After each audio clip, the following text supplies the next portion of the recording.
abantu abalayira mu kutunda wallahi sina kyenfunako siirukumi wallahi muwala wange oyo mwesiga mu ddiini kyokka akimanyi agala kuwa muwala we mwononefu muzibu n'alayira akimanyi alimba Allah tabaraka wa taala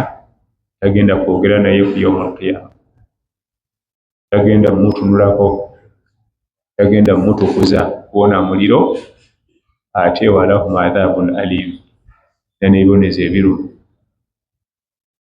okulayira ng'ate olimba ffe ne twesiga okulayirako ya musajja musiraamu nnyini ekirevu akiina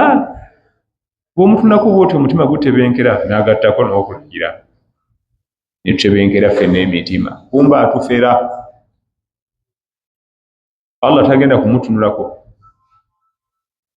okutunulako okwekisa so si nti bwalituuka mu minzaani nga Allah akola bw'ati